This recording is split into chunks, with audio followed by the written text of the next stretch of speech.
Oke teman-teman, balik lagi di channel Belajar Pentest. Kali ini gak ngebahas Pentest dulu ya. Di sini gua mau buat playlist baru tentang command line interface ya.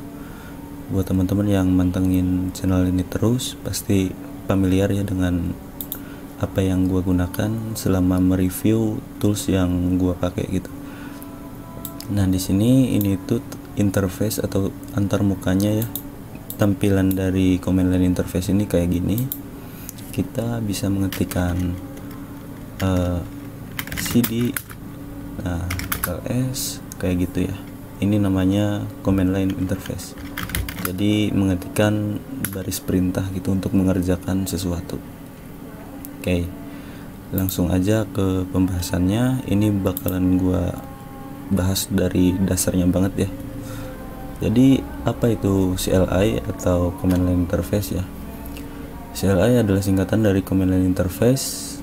Dengan command line interface kita bisa mengetikkan baris perintah dalam bentuk teks dan memberikan instruksi kepada komputer untuk mengerjakan tugas tertentu. Jadi kita bisa berinteraksi dengan komputer melalui command ya, perintah gitu.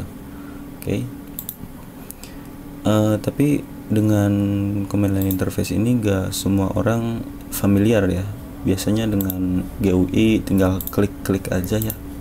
Ini tuh pakai terminal gitu ya. Kalau misalkan di Windows itu ada yang namanya MS-DOS atau CMD ya. Nah, tampilannya kayak gini. Oke. Jadi sejarahnya itu kayak gimana? Nah, command line interface itu digunakan secara luas pada tahun 1960-an ya. Pada saat itu alat yang digunakan untuk berinteraksi dengan komputer hanyalah keyboard dan layar monitor. Jadi gak ada mouse, gak ada tampilan-tampilan kayak gini, tinggal klik-klik aja, gak ada gitu. Jadi sistem operasi seperti MS-DOS menggunakan command line interface ya sebagai interface standar untuk user gitu, untuk kita. Oke.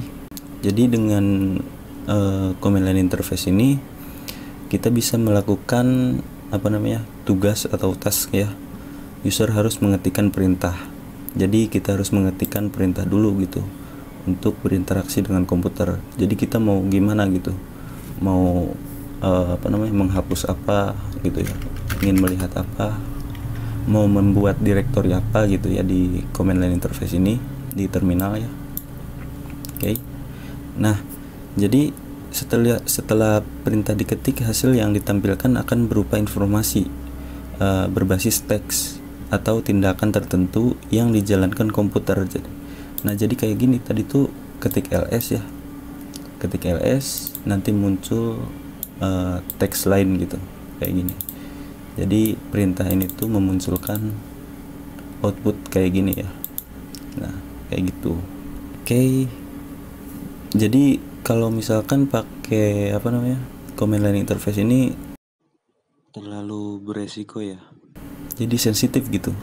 Jadi kalau misalkan pakai command line interface itu case sensitif gitu, gak bisa di-undo gitu ya.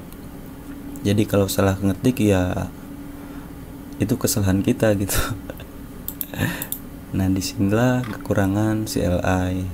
Jadi kita kalau misalkan pakai ini kan gampang nih membuat folder, ketik apa nama foldernya gitu ya.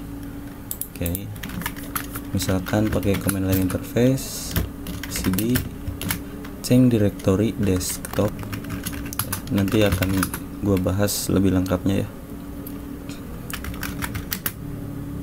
Make directory apa gitu ya, nanti akan muncul di sini. Oke. Sama aja, cuman ini berbentuk ketikan gitu, tes 1 gitu. Nah, ada tes, ada 1 gitu. Jadi gak bisa pakai spasi gitu. Nanti lebih lengkapnya nanti gua bahas ya. Oke. Jadi setelah bertahun-tahun hanya menggunakan keyboard dengan resiko kesalahan ketik perintah yang cukup tinggi, akhirnya mouse diciptakan. Metode point and click. Nah, ini tuh yang yang gerak-gerak ini tuh pointer ya, namanya kursor atau pointer gitu. Jadi kita tinggal klik-klik aja. Jadi lebih gampang untuk berinteraksi dengan komputer gitu. Oke, ini gua hapus dulu ya. Nah, kayak gitu contohnya. Oke. Masih banyak sih sebenarnya yang perlu dibahas sih. Mungkin contoh sederhananya kayak gitu ya. Nanti lebih lengkapnya gua bahas lagi di video berikutnya ya. Ini suara gua udah serak banget nih. Oke, mungkin sampai di sini dulu tutorialnya. Jangan lupa like, share, dan subscribe juga biar gua semangat bikin konten video lainnya. Terima kasih.